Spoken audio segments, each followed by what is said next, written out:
गाण्डीवं स्रंसते हस्तात् वक्चैव परिधत्यते न च शक्नोम्यवस्थातुं भ्रमतीव च मे मनः निमित्तानि च पश्यामि विपरीतानि केशव श्रेयोऽनुपश्यामि हत्वा स्वजनमाहवे न काङ्क्षे विजयं कृष्ण न च राज्यं सुखानि च किं नो राज्येन गोविन्द किं भोगैर्जीवितेन वा काङ्क्षितं नः राज्यं भोगा सुखानि च तैमेव स्थिता युद्धे प्राणां त्यक्त्वा धनानि च। ॐ सहना भवतु सहनौ भुनक्तु सह वीर्यं करवावहै तेजस्विनावधीतमस्तु मा विद्विषावहै। ॐ शान्ति शान्ति शान्तिः। We come across a really agitated Arjuna. You can hear me in the back? Yes. We come across an agitated Arjuna, not because he has lost his nerve, not because he is scared of the enemy, but for an entirely different reason. What is the reason? He doesn't want to fight his own people. Swajana, that is the argument, and that same Swajana argument will run throughout the chapter and bleed into the next chapter a little bit also, till the 10th verse. This Swajana argument, my own people, my own people. So he is losing interest in the war. It's not that he has suddenly become unbrave and he was courageous and now he is not courageous. That is not the case. Because he has fought many wars. And interestingly, not wanting to fight, his desire to not fight, his predicament means his condition of not wanting to fight, his decision he is taking of wanting to withdraw from the battle and not wanting to fight at all, is something that would be done both by a Jnani and an Ajnani. Very interesting. Jnani won't fight. Why won't the Jnani fight?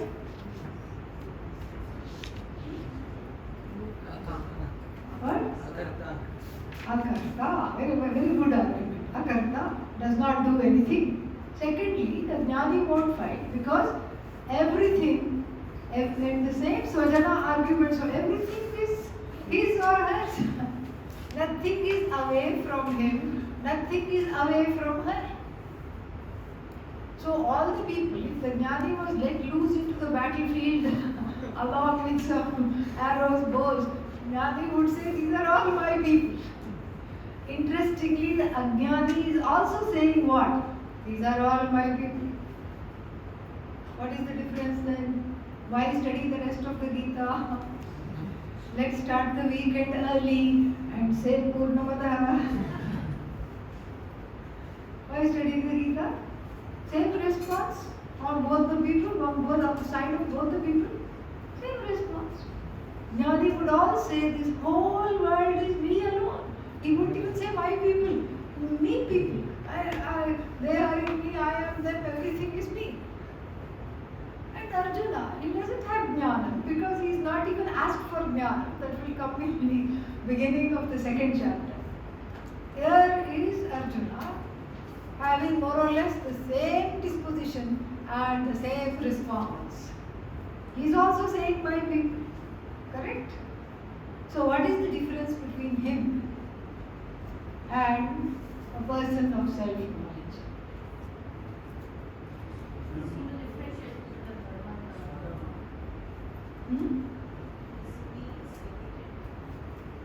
You have to speak up a little louder. What was that? The thing is, if Arjuna was asked to fight another battle where he did not recognize the people, he would fight. Jnani will not fight. Jnani, for the Jnani, everybody in the whole world is one. So you see, this is a very interesting scenario. What is the scenario? The scenario is one of the Svajana argument. Svajana, my own people. For the Jnani, the whole world is not separate and is an extension of herself, himself. But still unfair. Yeah, but they would not fight. Yeah. That's the thing. Even being unfair? Yes, they would not fight. They would not fight because akarta, non-doer. And so the person will not fight. Arjuna is also not fighting, but Arjuna is not a Jnani. Arjuna is still saying Svajana. Only difference is if Arjuna was put to fight some other battle, he would happily wield all his weaponry. All the astras, shastras gained from Lord Shiva and all the celestials he spent. He is the only one we know who is heaven returned. Nobody else we know. He went to Kailasa and got Pashupatastra and came back. And so he would not hesitate to use those weapons against people he did not consider his own. That's the main difference. That is the main difference. So here he is not lost his nerve, he is not suddenly become uncourageous or anything like that. He is overwhelmed and he is unable to see that the extent to which these people have gone to violate dharma, because he is able to put up with the violation of dharma. But he is not able to see that they have unleashed this tyranny on all the praja, the subjects. He has not seen that. He is incapable of seeing that. And that is not surprising, because this is what happens if you live in a kind of a toxic situation for a long time. You don't know. You just keep forgiving the oppressors and thinking it may not be so bad, because they grew up together. They had all the same kinds of clothes, same kind of tutors, same kind of wonderful resources in the palace. But still, these 100 sons of Dhritarashtra were pounding on the Pandavas from childhood itself. So in a way, he says it's not so bad. He's not a bad man. He's just greedy. Who is he? Duryodhana. He's just overcome by greed. And if the greed is gone, he will be okay. But then this war is wrong, because after all he's connected to me. He's like a brother to me, and all these kinds of arguments. And so therefore he has the first panic attack recorded in history. All the symptoms are there. Hand is sweating, mouth is dry, he suddenly feels feverish. What else? Can't stand, legs are wobbly, shaknomi avasthatum, can't focus, brahmati iva me manaha. And then nimittani pashyami, nimittani viparitani nimittani pashyami. I see all kinds of premonitions, omens, bad omens, I see. And I don't see anything good coming out of this war. Nacha shreyaha anupashyami. Again the Svajana argument, Hatva Svajanam ahave. And then he muses further, what is the use of this war? This we have done yesterday, I'm just catching up. War is for what? Victory. And he complains, Akakshe Vijayam Krishna, I don't want victory. He is falling into a depression. Very clear. So what is the victory for? To recover the kingdom. Right now he doesn't have a kingdom. Forget a kingdom, he doesn't even have a house. Forget a house, he doesn't even have a room. Because in all the negotiations with Lord Krishna, all these were tried. Give them 5 principalities, just like you gave Karna. You give them 5 principalities. No, said Duryodhana. Give them 1 principality with 5 villages. No. Give them 1 village with 5 houses. No. Give them 1 house with 5 rooms. No. Give them 1 room with 5 corners. No. And then he said, don't go on, because I won't even give them as much space that is occupied by the tip of a pin, a needle, which is no space at all. So they don't even have a house, forget a kingdom. And so he said, victory is for the sake of kingdom. I don't want kingdom. Why? Why don't you want a kingdom? Because the kingdom is for the sake of enjoyment. You have the power, you have the Aishwarya. You go out on the road and everybody bows down. And then you just get up and look around and 100 people just come. What do you want? What do you want? What can I get you? You try to step out, somebody holds a chhatri as you are going out. Whether it's night or day, whether it's raining or not, somebody will hold one umbrella, that too decorated umbrella with all tassels and everything. Who doesn't want that? This is all called bhoga. Plus, you just look and then things are done. You command and it is you before you ask for it, things are there. This is bhoga. Bhoga includes Aishwarya here. Overlordship over the things. So I don't want bhoga. And then I don't want bhoga. Bhoga is for the sake of what? Sukham, happiness. It's definitely an avenue to happiness. I don't want happiness. Right? You're the only one probably in the whole world who is saying I don't want happiness. The entire universe hankers after happiness.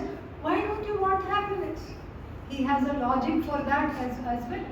Yesham arthe kakshitam naha rajyam bhoga sukhani cha taime avasthita yuddhe pranastyatva dhanani cha. For whose sake we want this kingdom? For whose sake we want these enjoyments? For whose sake we want to enjoy the happiness with whom? They are themselves standing here on either side of the battlefield, whether on their side or on our side. They're already in a compromised situation, about to lose their life.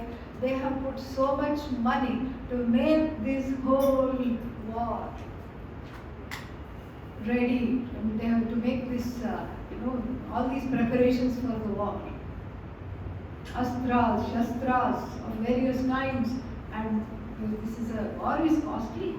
It's not a small thing. So, kingdom would be wonderful if I could enjoy it with somebody. So there was that, Mujja Swamiji's story. One stressed out CEO came to him one day and said, Swamiji, I just can't handle it, too much stress. From morning to night I'm busy. He was the head of some big multinational company. And Swamiji said, what you require is solitude. What's that? Well, just go somewhere, take a few days off, be with nature, be with the water, be with the mountains, just refresh, recharge, and then come back.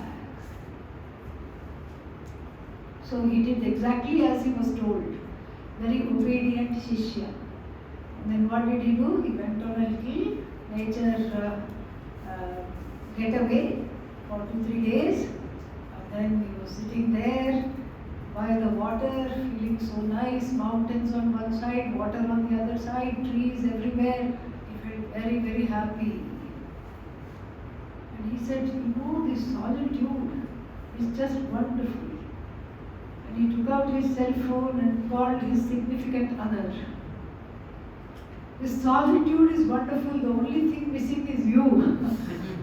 Come over here. Something like that. So, this is the whole thing.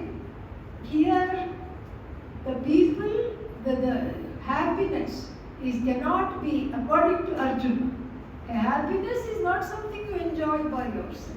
Whatever you have, you share. And he had practice right from Draupadi marriage days. He had shared Draupadi herself. And so whatever you have, you share. And then the happiness increases when you share it. This apne aap, eating somewhere by yourself, this is no fun. You have to share. And here, when all these people are going to die, because he was not an ordinary warrior, he knew.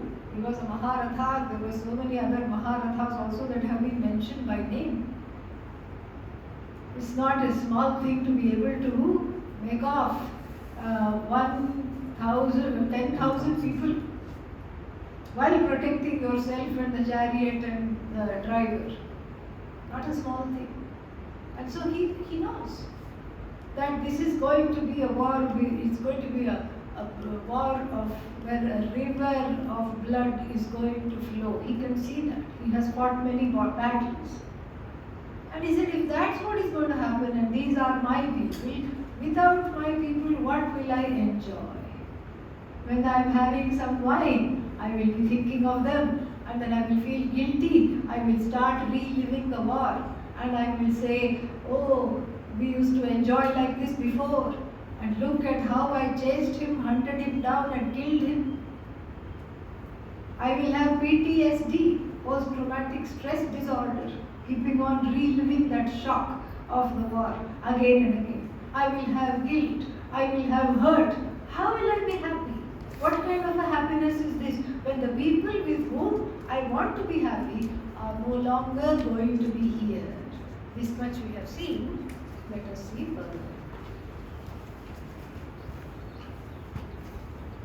Then he makes excuses for them.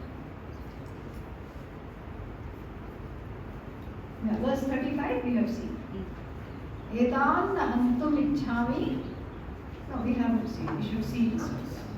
Etan nahantum ichhami ghanatopi madhusudana abhitrailokya rajyasya hetoho kinnu mahi krite.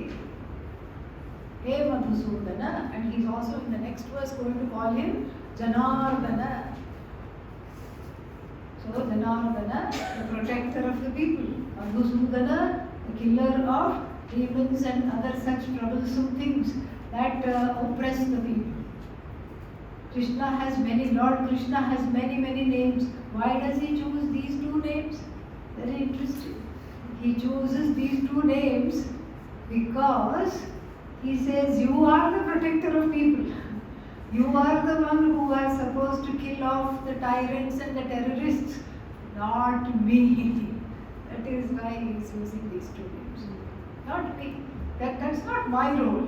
You are the Janardana. You are Madhusudana. You are supposed to be protecting people. I am just a small fry warrior. You have all these epithets. Don't expect this of me. Because this war is too close, too costly for me to wage. I will not be able to do it. And so saying, he says, Nihatya, oh that's the next one, okay. Edan nahantum ichhami. These people I don't want to kill. Hantum, this is another, this tum is another suffix. We saw twa. What does twa mean? Having done something. Tum means in order to do. In English it's called gerund. Gerund. G-E-R-U-N-D. In order to do. In order to. Han, to kill. Hantum, in order to kill. Hantum, na ichhami. So I do not desire to kill. To kill means hantum. I do not desire to kill these people, even for the sake of ruling Trailokya Rajya. Forget this kingdom. Even for the sake of ruling all three worlds. Bhuvu, Bhuvaha, Suvaha. If all the three worlds are offered to me on a platter, instead of instead of killing them, in return for killing them, rather, even then I will not be killing them, O Madhusudana. What to talk of this small kingdom? And this is interesting. Etanna hantum ichhami. I don't desire to kill them.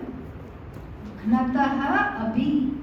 Lot of people, even in the translations of the Gita, mistranslate this word gnataha. They think even if I am going, even if they are going to be killed. No, that's not what it is. It is a present participle. Gnan, gnantau, gnantaha, gnantam, gnantau, gnataha. So here, gnataha means they who are killing. Yes, that's what it means. So even though they are about to kill me, I do not want to kill them. Even though they are for sure ready to kill me, I do not want to kill them at all. So then, next one. Nihatya dharta rashtrannah.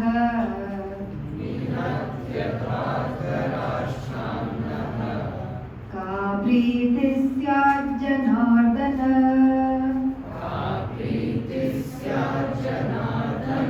Papamevashrayedasman.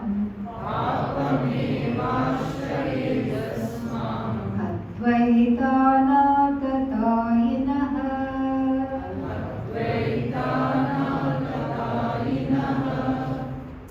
So, nihatya. Atva, but nihatya, same meaning. Hunt, to kill. Atva, having killed. Nihatya, ni is another prefix.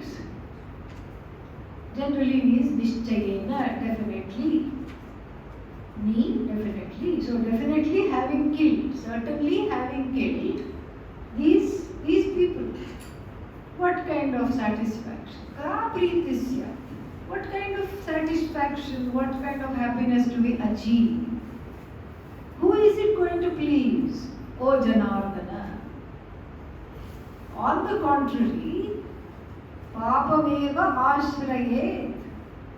Only Papa will come to us. Asman, for us. Only Papa will come. Why? Killing people is Papa. He never thought of this when he was killing other people, but he is now thinking of this argument when he is killing his own people, because that is fraught with a lot of confusion. He is very, very confused. This is what is frequently called Dharma Sankata. As we will see, he is going to wax eloquent about Dharma now. He is getting ready to give Lord Krishna a small lecture on Dharma. Very interesting lecture as well. And so, Nihatya Dharta Rashtrannah Ka Pritisya. What is going to come out of this? Priti means what pleasure do we get? What satisfaction are we going to get?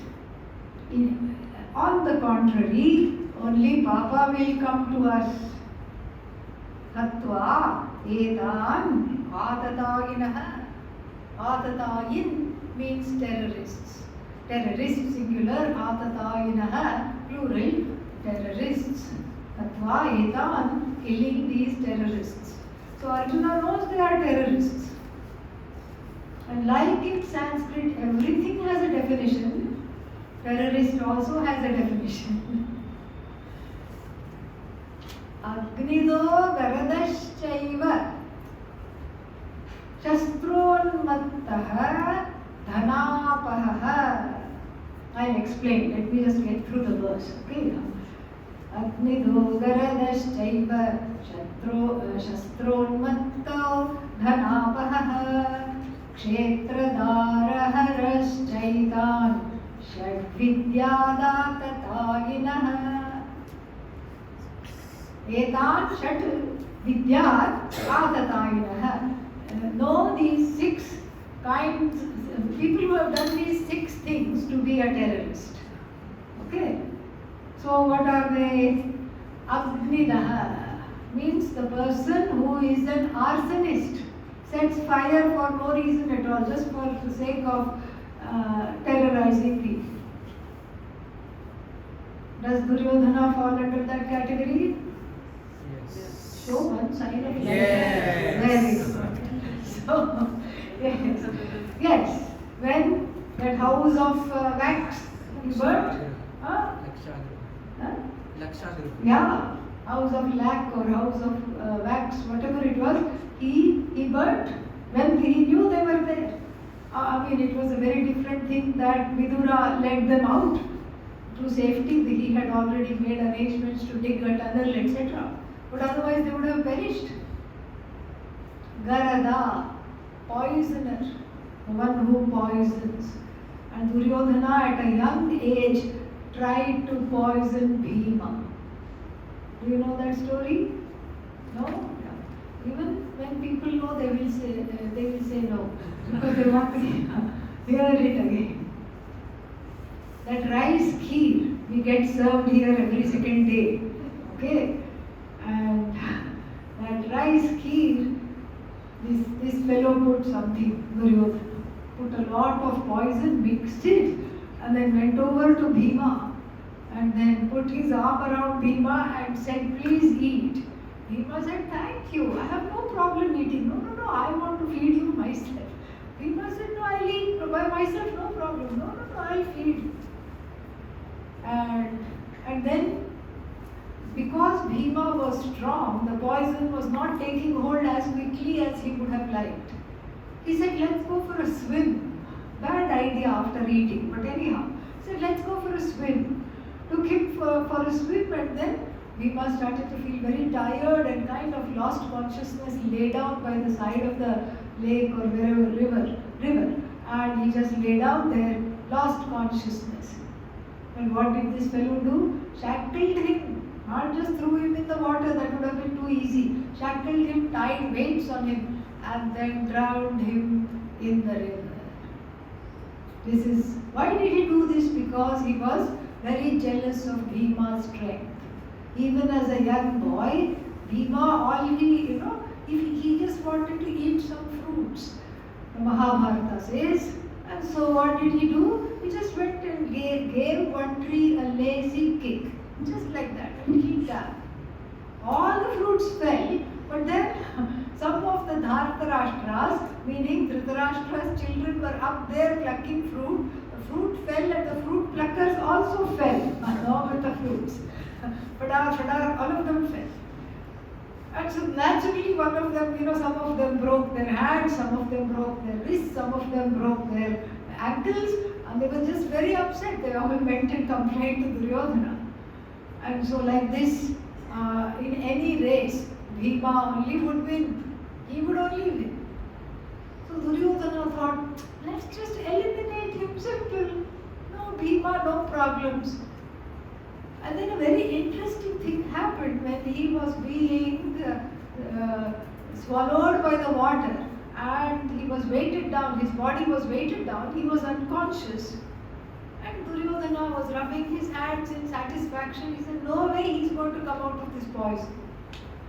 But then we believe that under the water there is the Naga empire of slaves.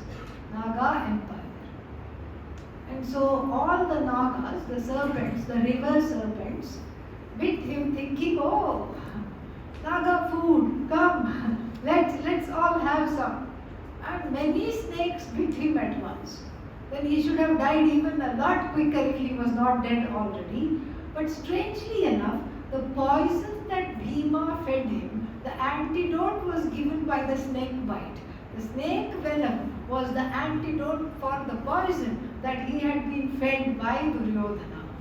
So he regained consciousness and he said, what is this? I am bound, how is that possible? And he just went like this and all the shackles, all the weights went off and the Nagas took him to their emperor And then the emperor asked him who he was, and when he found out that he was Kunti's son, and the Kunti's maternal family and the Nagas had a connection because one of the Nagas was Kunti's ancestors.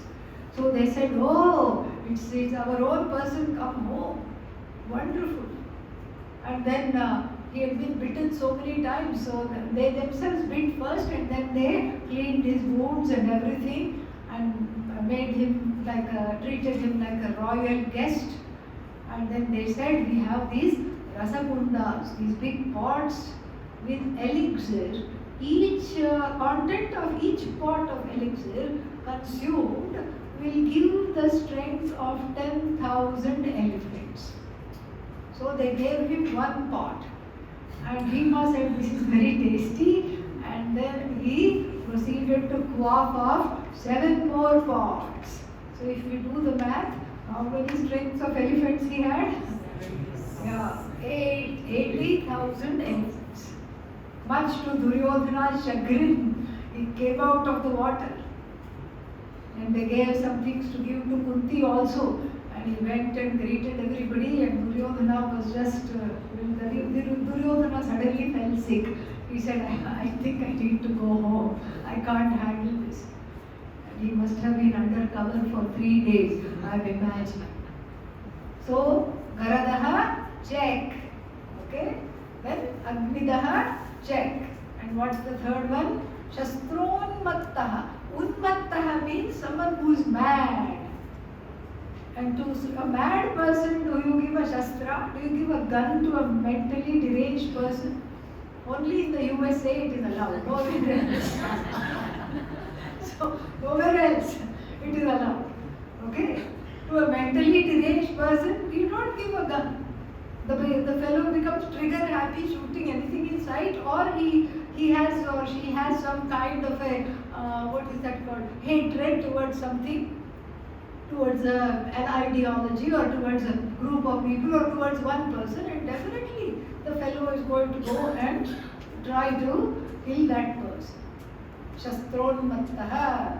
And Duryodhana was definitely that. Definitely that. He would just hunt down, and he was famous for killing people. Check. And then Dhanapaha. Dhanapaha means the one who takes away your wealth. And he had robbed the Pandavas of all their wealth. So that also check. Then Kshetraharaha. Kshetraharaha, encroacher of land. Had he done that? Yes, he had taken the whole kingdom. Check. Then finally, Daraharaha. Dara means wife. When you take away somebody else's wife. Had he done that? Yes. Draupadi, he had done that. He plied the Pandavas with wine and made them stake Draupadi in the loaded game of dice. Everything he had done. Dara means wife. It's very interesting. In Sanskrit, we have at least 3 words for wife. Dara is masculine word. Okay? And then we have Bharya, feminine word. Then we also have a word that is neuter, Kalatram, that is also wife. So here Dara. So then, and the same word Bhagavad Gita seems to like this word. Bhagavad Gita, the 13th chapter also we will hear this Dara word. Where Vairagya is advised for Putra, Dara and Griha. For children, house, spouse, etc. And so here, all these things he has done. Each and everything in the book, it checks out completely. Is he a terrorist or not? Of course he is a terrorist. Not just he, all his brothers are also terrorists, because terrorist, the word is used in plural. Atatayinaha atva ka priti syat. No, nothing will happen. We will only, in fact, gain papa further. Tasman nadhavayam hantum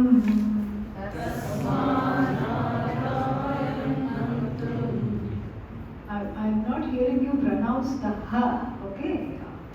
And because there are two ha's here, both are Mahapranas, we have to pronounce them properly. Let me chant again and you repeat. Tasman narha vayam hantum.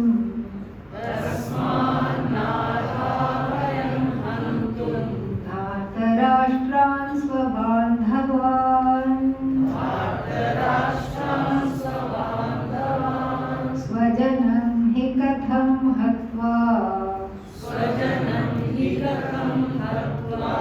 Sukhinasyama madhava. Yadyapyetena pashyanti.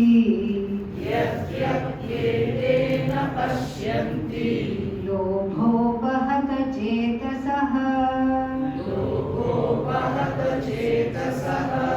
Kulakshayakritam dosham.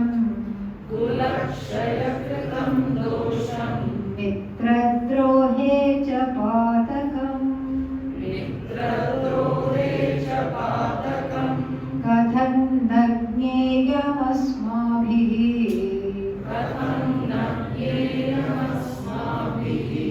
Papadasman nivartitum. Kulakshayakritam dosham.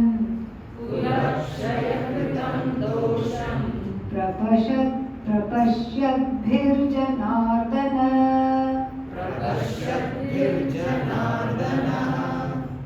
So he continues on this dharma argument and swajana argument together in these three verses. Tasmat, therefore, is concluding this particular section before he launches into the dharma argument. Na arha vayam. Na arhaha vayam. We are not entitled hantum to kill Dhartarashtras, the sons of Dhritarashtra, who are qualified with another word, Svabandhavan, our own people, our own cousins, our own brothers. Further, Swajanam hi katham hatva sukhinah syama. How can we be happy? Furthermore, how can we be happy after killing our own people? O Madhava, O Krishna. Madhava, we have seen. What's the meaning of Madhava? The Lord of Lakshmi. Ma means Lakshmi. Goddess of abundance, the Lord of Lakshmi. He is praying for Lord Krishna's permission to withdraw from the war.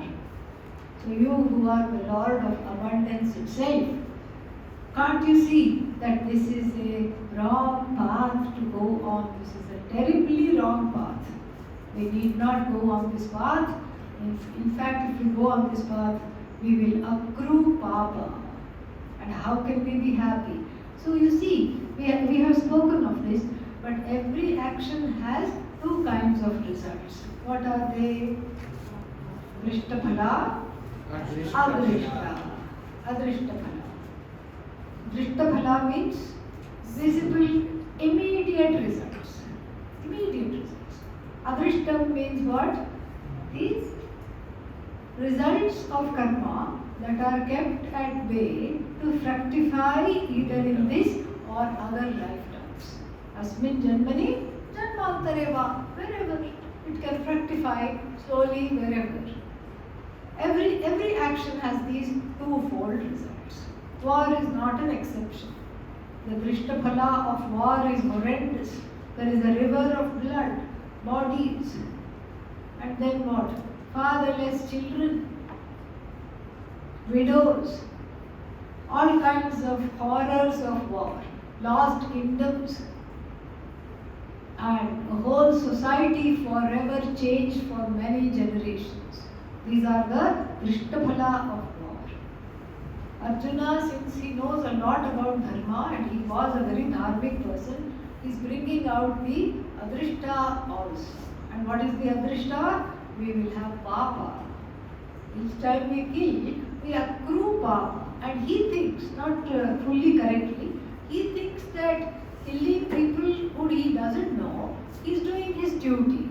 So it will not accrue papa, just like an executioner or somebody whose job it is to put a lethal injection in an inmate's arm.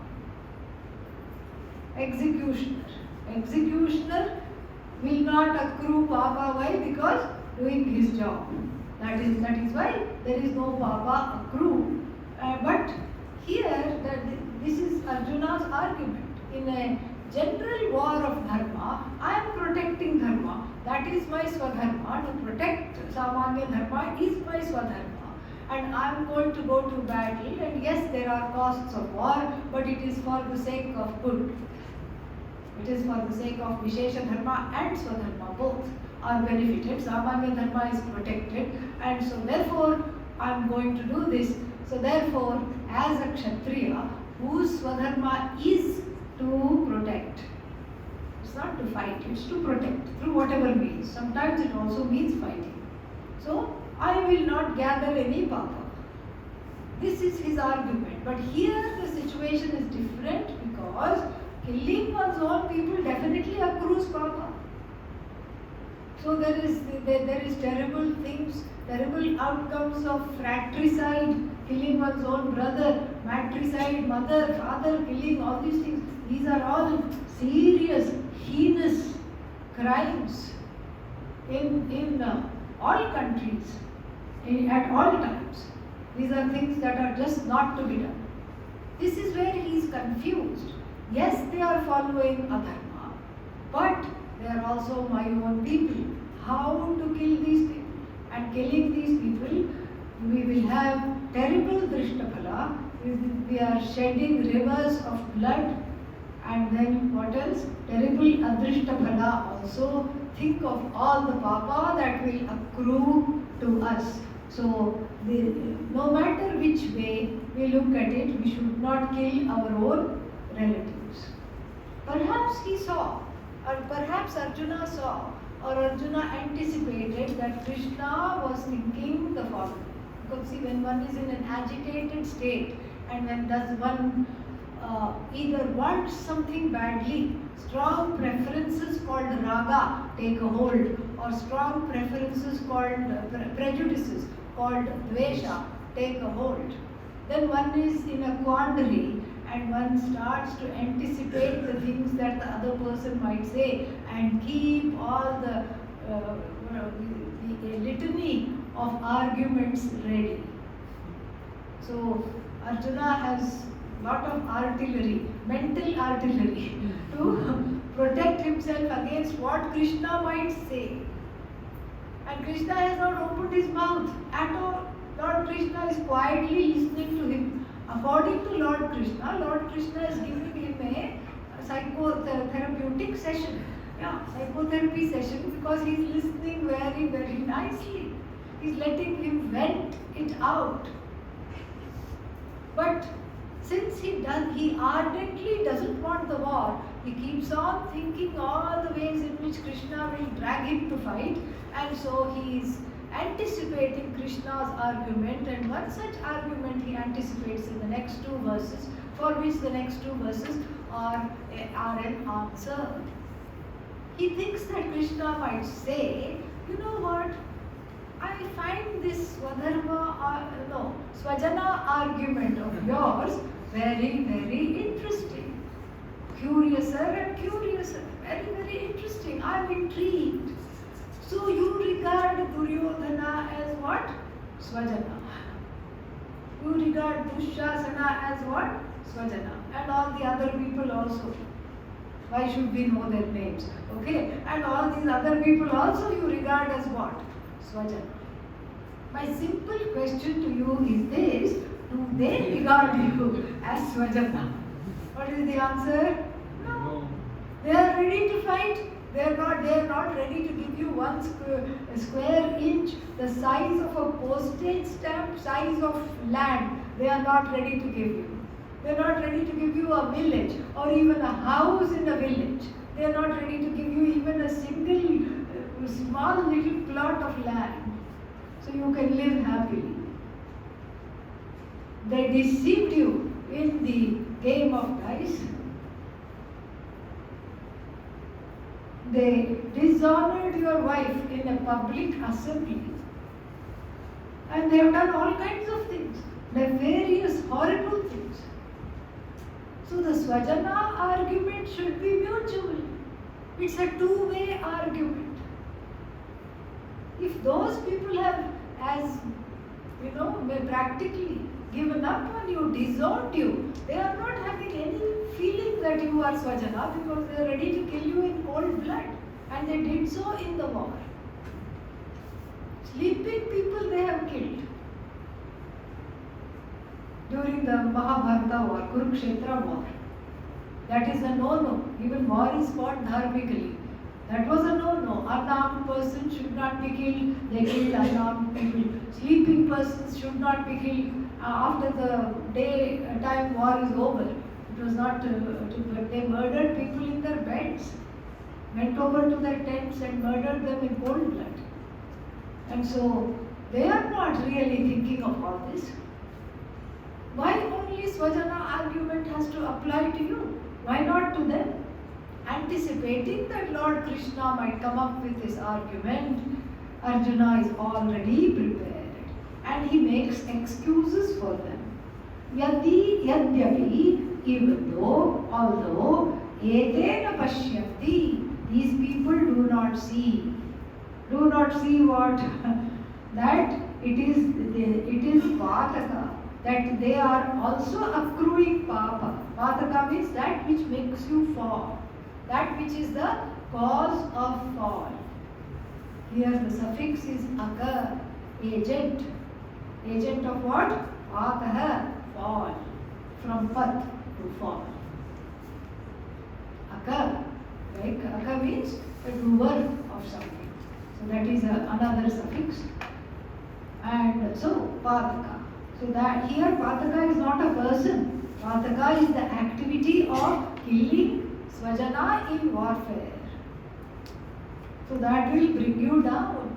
Meaning you are the punya will become lighter and lighter. Papa will become heavier and heavier, like a lead balloon tied to the feet. You will not have sadgati. Terrible next life, terrible this life. If you survive, that is what is going to be your life, your lot. And so they don't understand this. Why don't they understand this? Well, maybe they don't know. Come on, Arjuna, don't give me this argument that they don't know. They had the same teachers. They were taught in the same palace. They went to the same temple. They were taught everything that you were taught. How come you are so dharmic and they are not? Well, he says, he makes excuses for Duryodhana, etc. They are lobha upahata chetasaha. Lobhena upahata lobhopahata. Lobha plus upahata plus what happens? Oh. Lobhena upahata chetasah yesham et. For who? For whose hearts? Whose minds? Chetas, hearts, minds, whatever. Whose hearts, whose minds are hijacked. Hataha, taken away, carried away. Hijacked. Hijacked by what? Greed. These people are those. So lobho upahata chetasaha. This is a compound that's describing people, not the heart or the mind. Okay? So it's describing people whose hearts have been hijacked by avarice, greed, lobha. Because greed creates pressure on the desires that are already there to fulfill them quickly. I want it yesterday. I want it fast. I want it now. Just now. You just think about it, you want it. And so these are people whose hearts have been usurped, whose hearts have been abducted by greed. That's why they are not thinking clearly. In other words, Duryodhana, Dushasana are not bad people, they are behaving badly under the duress of greed. Kidnapped by greed, they are behaving badly. This is a controversial statement. Okay? Because after doing so many, we must say that Arjuna is being very, very generous of them. If he were generous like this for everybody, then he would be Ajnani, definitely. But here he is generous only of his cousins and not other people. If other people had done even half of what these people have done, he would have waged war and made short shrift of all of them. This is what we must understand, knowing Arjuna's nature. Here he is making all kinds of excuses and giving them benefit of doubt. And it's almost like he is having what is called Stockholm Syndrome. There was a bank in Stockholm that some robbers came and they held 4 or 5 people hostages. They locked the workers in the bank along with that, and the police were trying to negotiate. After 1 hour, 2 hours, they would let out 1 or 2 and they still keep, and then finally, through the diligent police work, they were able to free all the hostages. Finally, when the hostages were freed, they refused to go home. They were saying to the police officers, please be kind to them. Please be kind to them. To their own captors who had treated them badly for so many days. Why were they doing that? It's not that they suddenly became compassionate out of fear of repercussions. This is how somehow that kind of I'm not saying Arjuna is having Stockholm Syndrome, but it reminds one of that. It reminds one of some kind of a pressure there. So even though he would not brook this behavior from anyone anywhere else, is going easy because of moha. They have lobha and he has moha. What is moha? Delusion. Delusion out of a dysfunctional sense of unrequited one-sided love. Because obviously it is not shared from the other side. And so this is why his mind is not working. This is why he needs the Bhagavad Gita before he can fight the war, obviously. And this is why he is in such terrible shape. So he says they don't see. What do they not see? Na pashyanti.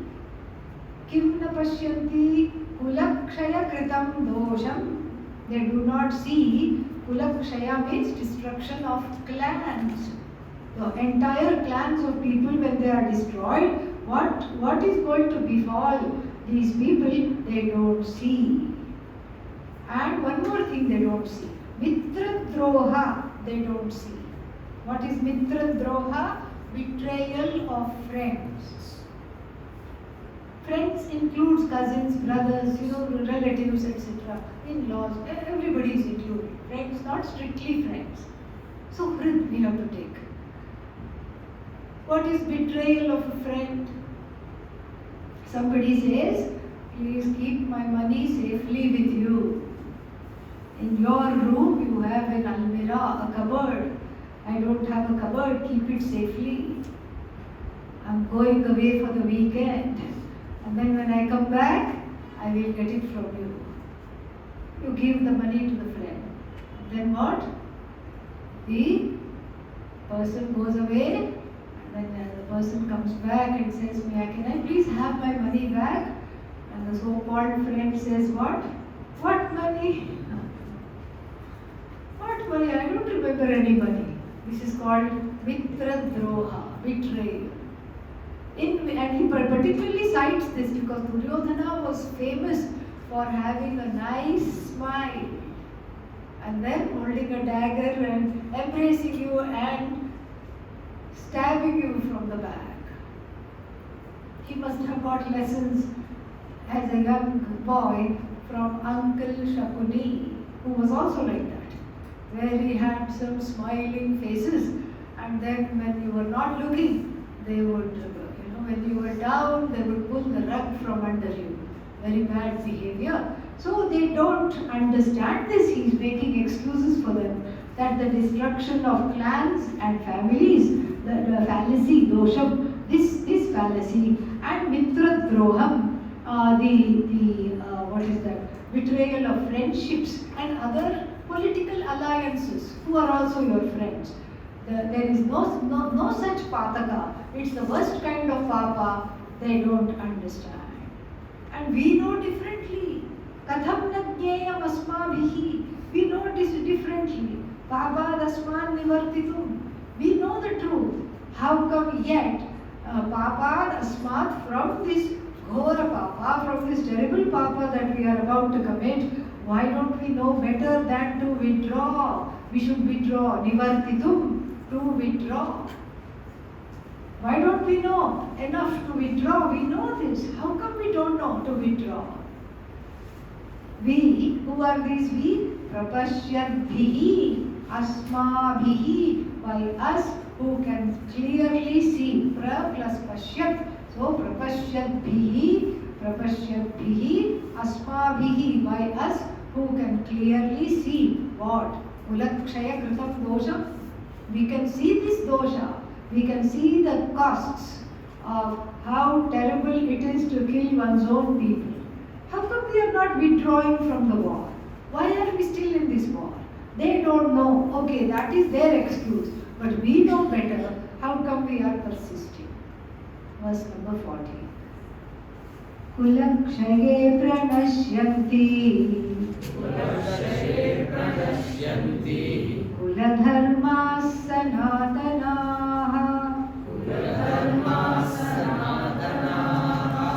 dharme nashte kulam kritsnam adharmo bhibhavatyuta.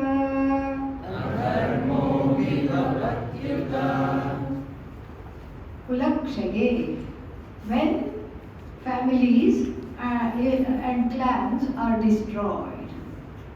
Kulakshaye, in the event of the families being destroyed, what happens? Pranashyanti are also destroyed. What? Various dharmas belonging to ancient lineages. Sanatanaha, ancient. Kula dharmaha. This is the famous argument that was always talked about by Pujya Swamiji. If you want to protect dharma, you have to protect the dharmi. Dharmin means the one who is in dharma. So the one who is practicing dharma. If you kill off all the practitioners, who is left to practice? This dharma is not something that is passed on by Sunday schools for us. We don't have this kind of a thing. Sunday schools is not the place where we learn this. It is learned by osmosis in families. It's passed on through clans, through lineages. We know there is something called vriddha vyavahara. This vriddha vyavahara becomes very, very important. The conduct of the elders. The conduct of the elders. That's how we know, okay, what to say, what to not say, when to not talk. All this we know from watching all the other people. And when all these people are destroyed, how is the dharma going to survive? Who is going to teach the babies and the young people of the future generations dharma? Kula dharmaha sanatanaha pranashyanti, when kulakshaye, in the event of the kulas, lineages, clans being destroyed, the ancient precious dharma is also destroyed. And then he says, dharme nashte, when dharma is gone, kulam kritsnam adharmaha abhibhavati uda won't it uda, will it not what? Abhibhavati, will it not overwhelm? when dharma is destroyed fully, then will it not overwhelm the situation? Will it not be totally overwhelming? Whatever is left after the war, whatever families might be left, they have no role models. They have nobody to look up to. There are no elders. Bhishma, Drona, Kripa, all gone in the battle. And then who is there to look up to? And then when dharma is destroyed, what overwhelms? What overwhelm here means overpowers. What overpowers is what? Adharma. We'll end on this sad note. We'll see what happens further after your weekend. Two announcements before the closing prayer. What were they? Can somebody remind me? Cleaning. Yeah. Yoga. Yoga. Yes. First thing is tomorrow is International Yoga Day. So we are going to be doing yoga on the ghat. Okay. So Arpan will coordinate that. So stay back for 5 minutes and she will explain what is going to happen. Even if you don't do yoga regularly, please come tomorrow because it's a photo op. Okay, so there will be videos, there will be photos for 5 minutes on the ghat. We will be doing it. We have already staked out the place. I have shown Arpan the place. She knows that. And then it's that public ghat right next to. If we take a left from the gate of the ashram, so that is it's just 1 minute away downstairs, and so we'll be doing it there for 5 minutes, just for 5 minutes, and then this will be I am told this will be uploaded into the Uttarakhand ministry website, etc. Okay, so this is what is happening at 7 o'clock. For it to happen at 7 o'clock, we need some volunteers who will spread out the mats in neat rows, okay, with a Zen attitude, measure the distance and let it be very nice for the photo, alright, Zen style, not Indian style, alright, and then, so that is the first announcement, and then what is there was something else? Cleaning. Yeah, kitchen cleaning, deep kitchen cleaning. And it is in the best of our own interest because we are eating the food. Alright? Yeah. So, deep kitchen cleaning is going to happen between 1:30 and 2:30. So, we have to assemble in the dining area, in the dining hall at 1:30. In fact, come 5 minutes before that. I have asked Bharat here to coordinate all the volunteers. So we need about a dozen people. So please give your best. Okay. Another day you can sleep or go out or whatever you want to do. In another 6 days, one more weekend will definitely come. So Bharat, I want to talk to you after class for 2 minutes. Purnamadah Purnamidam Purnat Purnamudachyate Purnasya Purnamadaya Purnamevavashishyate. Om Shanti Shanti Shanti. Harihi Om Shri Gurubhyo Namaha. Harihi Om.